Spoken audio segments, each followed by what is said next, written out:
চলেন দেখে আসি বাংলাদেশ কেন সুন্দর। এটা বাংলাদেশের প্রথম প্রধানমন্ত্রীর বাড়ি। আজকে আমাদের উদ্দেশ্য হলো দৌড়দৌড়িয়া গ্রামে যাওয়া এবং এই গ্রামের প্রথম প্রধানমন্ত্রীর বাড়িটা একটু ঘুরে আসা এবং এই গ্রামে কি কি আছে সেটা দেখা।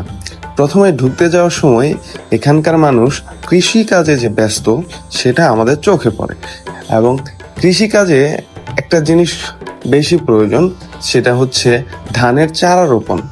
এখানে হচ্ছে সেই কাজটাই করা হচ্ছিল, বীজতলা তৈরি এবং সেখানে ধান বপন। এটা দৌড়দৌড়িয়া গ্রামের চৌরাস্তা, এখান থেকে দৌড়দৌড়িয়া গ্রামের শুরু। আর এখানে হচ্ছে দৌড়দৌড়িয়া গ্রামের যত মানুষ আছেন তারা হচ্ছে এখানে এসে বাজার বা বিভিন্ন ধরনের নিত্য প্রয়োজনীয় জিনিস কিনে থাকেন। এটা এখানকার গ্রামের বাজার। আর এই বাজারটা সাধারণত বিকেলবেলা জমে। আর এখানে চলাচলের একমাত্র মাধ্যম হচ্ছে এই এলন মাস্কের টেসলা। আর এটা এখানকার হসপিটাল। আমরা সামনের দিকে আগাবো। আর এখানে বেশিরভাগ মানুষই তাদের যে জমি আছে সেখানে হচ্ছে কৃষি আবাদ করে থাকেন। এটা বাংলাদেশের প্রথম প্রধানমন্ত্রীর বাড়ি। এটা হচ্ছে পুরো বাড়ির প্রাঙ্গণ আর কি। এই বাড়ি পুরোটাই পড়েছে দৌড়দৌড়িয়া গ্রামে এবং এর পাশে একটা স্কুল আছে, আমরা ওইদিকে যাবো এখন। এটা এখানকার প্রাথমিক বিদ্যালয় আর এই বিদ্যালয় স্থাপিত হয়েছে 1955 সালে। তার মানে বোঝা যাচ্ছে এই বিদ্যালয়টা অনেক পুরনো আর এখানে শিক্ষার ব্যাপারে আগে থেকেই সচেতন ছিল সবাই। আর এইটা হচ্ছে এই গ্রামের টিনের ভবন। এখান থেকে হচ্ছে বাচ্চারা তার বাড়িতে ফিরে যাওয়ার জন্য বিভিন্ন জিনিসপত্র কিনে যাচ্ছে।